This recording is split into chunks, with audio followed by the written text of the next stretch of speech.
Ini adalah kisah tentang peristiwa mengerikan yang terjadi di Pegunungan Ural pada tahun 1959.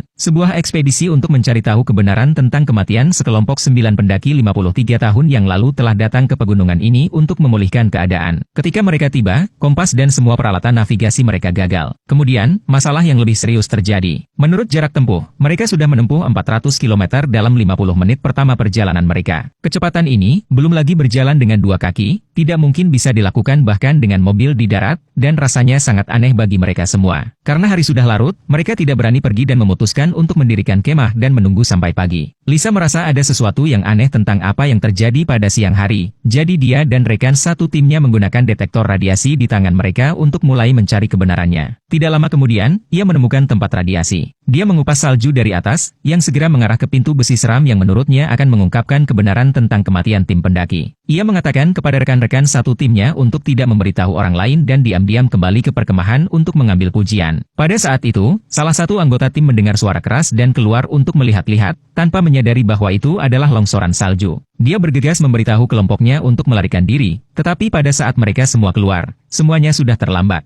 Karena rekan satu tim wanita itu tidak sengaja terjatuh. Mobil itu ditelan langsung oleh longsoran salju dan meskipun 4 orang lainnya berlari keluar, salah satu dari mereka patah kakinya saat melarikan diri. Sementara beberapa orang bergabung untuk rekan setim mereka yang tewas, 2 pria muncul tidak jauh dari sana. Xiao Shuai melihat kedua pria itu tanpa barang bawaan mereka dan segera menyimpulkan bahwa pihak lain tidak ada gunanya. Dia meminta rekan satu timnya untuk memberinya pistol suar dan meninggalkannya di belakang untuk mematahkan punggungnya. Benar saja, tepat saat rekan satu timnya pergi, kedua pria itu tiba-tiba melepaskan tembakan dan sayangnya anggota tim itu terbunuh. Lisa buru-buru mengambil rekan satu tim yang tersisa dan berlari menuju gerbang besi. Gerbangnya membeku karena salju dan ia mengeluarkan air panas untuk mulai mencairkannya, tetapi pada saat itu, rekan satu tim lainnya tertembak. Pada saat kritis, pintu akhirnya terbuka dan mereka bertiga bergegas melarikan diri, tetapi sedikit yang mereka tahu bahwa bahaya yang sebenarnya ada di dalam. Tidak ada seorang pun yang terlihat, dan Lisa tiba-tiba berteriak bahwa ada sesuatu yang menyentuhnya. Hanya ketika rekan satu timnya menyalakan saklar listrik, kegelisahan Lisa perlahan-lahan mereda. Apa yang tidak mereka duga adalah bahwa itu akan menjadi begitu besar, seperti pangkalan eksperimental. Mungkinkah kebenaran tentang kematian tim pendakian ada di sini? Dengan pertanyaan ini dalam pikiran, ketiganya mulai mencari. Tidak butuh waktu lama bagi mereka untuk sampai ke sebuah ruangan dan melihat kait-kait di atas mereka. Lisa merasa bahwa ini seharusnya menjadi pangkalan percobaan hidup dan segera mereka menemukan tubuh lain. Lisa membuka mulutnya, lidah orang mati itu telah menghilang, dan tiba-tiba terpikir olehnya bahwa dia telah menemukan ular yang patah di menara pada hari pertama pendakian. Sudah jelas bahwa lidah yang patah itu milik mayat ini, tetapi siapa yang sebenarnya meletakkan lidah itu di sana? Ia teringat lagi akan jejak kaki yang sangat besar di sekitar perkemahan pada waktu itu, dan segala sesuatu tampaknya menunjukkan bahwa makhluk besar pasti pernah tinggal di sini.